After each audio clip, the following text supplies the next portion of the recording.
सर्वांना सप्रेम जय भीम. तर आज आपण भीमाची वही ही आपण कथा बघणार आहोत.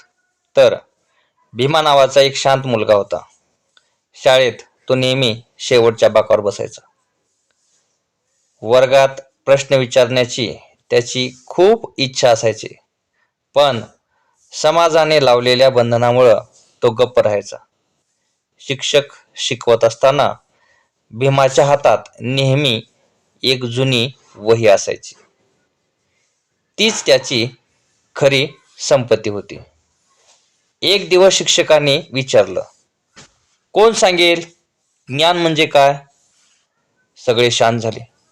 तेव्हा भीमाने हळूच हात वर केला. त्यानंतर तो म्हणाला, ज्ञान म्हणजे माणसाला माणूस बनवणारी शक्ती म्हणजे ज्ञान. सगळे चकित झाले.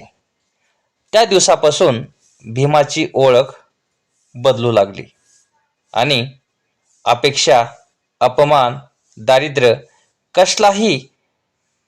कशालाही तो घाबरला नाही, कारण त्याच्या वहीत स्वप्न लिहिलेली होती.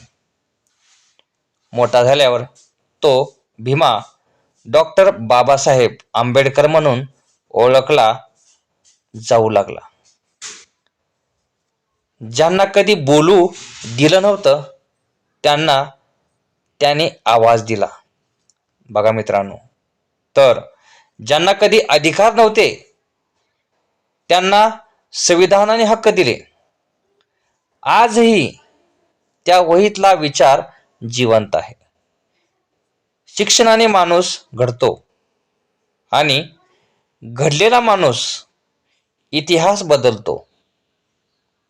बघा मित्रांनो, ही आपले परमपूज्य डॉक्टर बाबासाहेब आंबेडकर यांच्या जीवनामध्ये घडलेली एक घटना आहे. तर तुम्हाला कशी वाटली?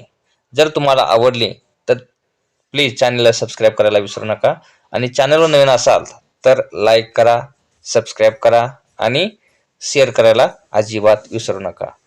पुन्हा एकदा तुम्हा सर्वांचं धन्यवाद. थँक्यू.